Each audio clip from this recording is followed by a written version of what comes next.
It was a cold, quiet night in the suburbs of Phoenix, the kind of stillness that blankets a town just before true fear strikes. For 8-year-old Ethan, the quiet was the worst part. The quiet meant he was alone with his secret, a terrifying burden he carried every single minute of every single day. Ethan lived in a nice house, had a nice room, and his mom, Sarah, worked tirelessly to give him a perfect life. But perfect was a lie. The monster wasn't under his bed. He was due back at any moment. Ethan's story isn't one that starts with a bang, but with a slow, agonizing dread. Sarah had finally found the courage to leave her abusive ex-husband Mark 3 months ago. Mark wasn't Ethan's biological father, but he had been a fixture in their lives for the past 5 years. When Sarah filed the restraining order, the entire world sighed in relief, or so they thought. Mark was a ghost, a shadow in the rearview mirror, but shadows can move fast when they want revenge. The threat wasn't just physical, it was psychological. Mark would leave strange small things on their porch. A broken toy, a single dead flower, a note with just one cryptic word. The police, bless their hearts, were stretched thin. They labeled it harassment, a domestic issue. They told Sarah to keep her doors locked and call if he showed up. But Mark was smart. He never showed up when the police were around. He worked on fear. He worked on silence. This is where the story pivots, away from the legal system and the safe boundaries of polite society, and into the realm of those who live by a different code, the Ironclad Disciples Motorcycle Club. In this town, they were a legend, and usually not a good one. Local news referred to them as the Bandidos MC, the ones with the intimidating cuts, the loud bikes, and the reputation for handling things outside the law.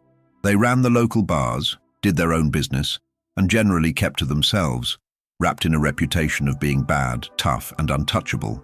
But their president, a man known only as Grit, had a simple rule etched in his soul: you don't touch the women, and you definitely don't touch the kids. Grit wasn't a hero in the conventional sense. He looked like a nightmare sculpted from steel and leather. Yet, Grit and his crew had a network, a silent web of information that stretched far wider than any neighborhood watch. They knew the streets, they knew the secrets, and they knew fear when it was real. Sarah had been working late shifts at a diner to make ends meet. That diner, ironically, was owned by a retired member of the Ironclad Disciples. One night, while wiping down the counter, Sarah was in tears, recounting how Mark had sent a text message with a photo of Ethan's bike in the front yard, captioned simply, "I miss my family." The retired member, a grizzled man named Axe, didn't offer platitudes or legal advice. He just listened. Then he picked up his cell phone. The next day, 2 massive men, looking like security guards for a rock concert, pulled up in a beat-up pickup truck. They introduced themselves as Viper and Talon from the MC. They didn't ask questions. They just started reinforcing Sarah's fence, installing motion sensor lights and checking the locks. They told her they were volunteers doing a community project. The truth was, they were the first wave of a silent contract. For a week, the men of the MC kept a discreet rolling watch. A different bike would cruise the street every hour, slow down and move on. Neighbors didn't know what to think. They kept their curtains closed, whispering about the new element in their quiet neighborhood. But for Ethan and Sarah, the presence of the loud, rumbling engines became the strange, new sound of safety. Then came the night the silence broke. Sarah was asleep, exhausted from a double shift. Ethan, however, was wide awake, staring at the window, the fear tightening in his chest. Mark's pattern had always been the same. He would wait until Sarah was utterly spent. Around 2 a.m., Ethan heard it, the faint, unmistakable scrape of metal against wood near the back door. Mark wasn't just watching anymore. He was coming in. Ethan had been coached by Viper. If he was absolutely sure, he had one thing to do. He didn't have a phone, but he had the biggest, loudest voice he could muster. He ran to his window, pushed it open, and instead of screaming for Mom, he screamed the words Viper had taught him, the code that would travel faster than 911 in the MC's world. "He's coming back tonight." It was a cry of desperation, amplified by the silent suburban night. It was also the spark that ignited a storm of chrome and leather. The nearest checkpoint, manned by Bull and Ghost, heard the faint, distant sound. They didn't hesitate. They radioed it in on a private encrypted channel. Code red. Kid called it. Target location is hot. Roll them all. What happened next was not a slow police response or a quiet intervention. It was an earth-shaking, rumbling declaration. The message went out to every member of the Ironclad Disciples. From the local clubhouses, from late-night rides, from their homes, men dropped everything and mounted their machines. They didn't ride one by one. They converged. A rolling steel wave gathering on the main highway leading into the suburb. 100 bikes, 100 men, all armed with their own brand of protective justice. The sound was immense. It was a roar that didn't belong in that quiet neighborhood, a sound so deep and overwhelming it felt like the ground was shaking. It was the sound of 100 roaring engines, the Ironclad Disciples thundering down the street. It wasn't a ride. It was a military formation, a wall of pure, intimidating presence. They parked their bikes in a precise, intimidating perimeter around Sarah's house, forming a physical barrier of metal and muscle. Mark, who was actively prying open a window, froze. He heard the first wave of engine thunder and dismissed it as a passing convoy. But the sound didn't pass. It grew, surrounding the house, culminating in the collective, deafening thud of 100 kickstands dropping. The bikes idled, their headlights painting the front yard in an intimidating, blinding array. Grit led the charge, his voice a gravelly, calm command in the chaos. He didn't need to yell. The sheer volume of the combined engines did the talking.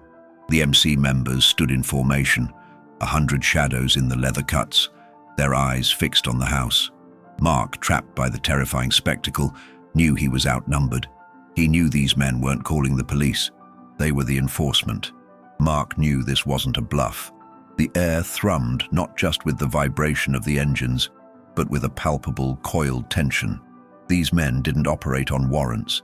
They operated on principle, and their principle had just been violated. Mark, cornered inside the shadow of the house, could see their silhouettes everywhere. Massive, unmoving sentinels framing every window and door. He was trapped. Grit raised his hand, and the roar of the engines, a sound that was pure intimidation, slowly died down, replaced by an unnerving silence. In that silence, Grit stepped forward, his boots crunching on the gravel, and spoke with a voice that didn't need amplification to command attention. "Mark." Grit's voice was low, rough and precise like tearing canvas. "This is your last warning," that boy screamed. "That means the line has been crossed. You walk out now, slow, hands where we can see them, or we come in." Mark panicked. He scrambled backward, looking for any exit, any shadow deep enough to hide him. He realized with chilling certainty that the police would have read him his rights and followed procedure. These men were a different jurisdiction entirely. They were the judge, jury, and silent executioners of their own moral code. They were not here to make an arrest. They were here to deliver a consequence. Sarah, woken by the terrifying symphony of engines, rushed out of her bedroom, eyes wide with fear, only to see the horrifying yet strangely reassuring sight of 100 motorcycles surrounding her home. She saw Grit standing at the front door, his back to her, a barrier of leather and muscle between her family and the danger. Ethan, watching from his window, saw something else entirely.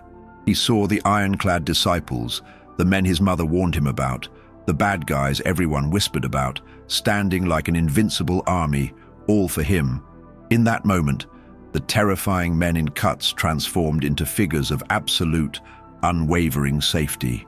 Mark, desperate, decided to try the back door again. He shoved it open and found Viper waiting for him, flanked by Talon. Viper didn't move or speak. He simply crossed his arms, the massive chain on his vest catching the weak porch light, his expression unreadable. Mark saw the look in Viper's eyes and understood. Resistance was not an option. It would only result in a much, much worse outcome. Slowly, defeated, Mark raised his hands and walked out, blinking in the sudden intensity of the headlights. The atmosphere was thick enough to cut with a knife. As he was led around the perimeter, a silent gauntlet of men in leather watched his every move. No one touched him. No one spoke. The silence was their weapon, heavier and more crushing than any punch. It was the collective weight of 100 men's disapproval focused entirely on him. Grit stepped into the front yard, pulling out a burner phone. He called the police, not to report a breaking and entering, but to report a suspicious trespasser who was causing a public disturbance. He was giving Mark a chance to go through the legal system, but only after demonstrating what would happen if he ever came back. When the police finally arrived, far slower than the Ironclad Disciples, they found Mark standing alone, pale and visibly shaking, surrounded by 100 parked motorcycles and 100 silent, stone-faced men. The police officer, recognizing the club's colors, approached Grit cautiously. "What's the meaning of this, Grit?" the officer asked, knowing the MC president's reputation. Grit simply pointed to the house. "Domestic disturbance, officer. Loud ruckus. We were riding nearby. Heard a boy scream. Came to make sure everyone was okay. Looks like this fellow here was trying to jump the fence. Got a little too close to the family." Grit's explanation was simple, technically true, and absolutely unassailable. He was a concerned citizen, reporting a public nuisance. The police arrested Mark on site, recognizing the restraining order violation. As Mark was being cuffed and led away, he looked back at the house, meeting Ethan's gaze in the window.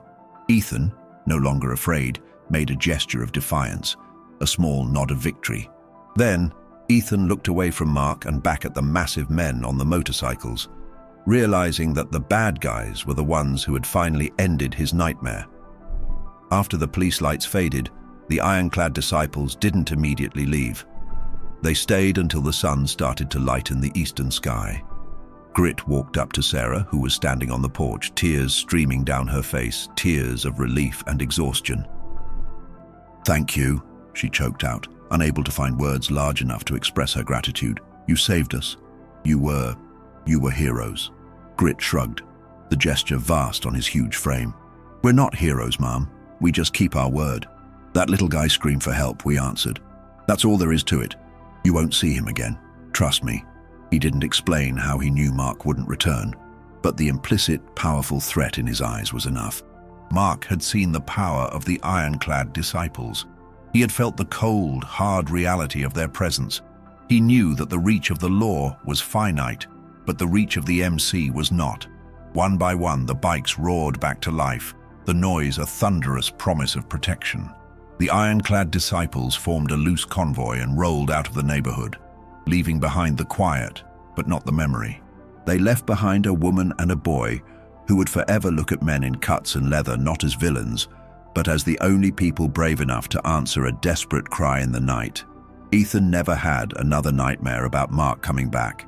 He slept soundly, knowing that the loudest men in town were his guardians. The Ironclad Disciples went back to their lives, their bars, and their reputation as the Bandidos MC, the outlaws. They didn't seek thanks, recognition, or praise. Their justice was swift, silent, and absolute. They were the dark knights of the neighborhood, the protectors nobody asked for, but everyone secretly needed. They proved that sometimes the only people willing to stand up to a real monster are the ones who don't care about being seen as the good guys. They just care about doing what's right.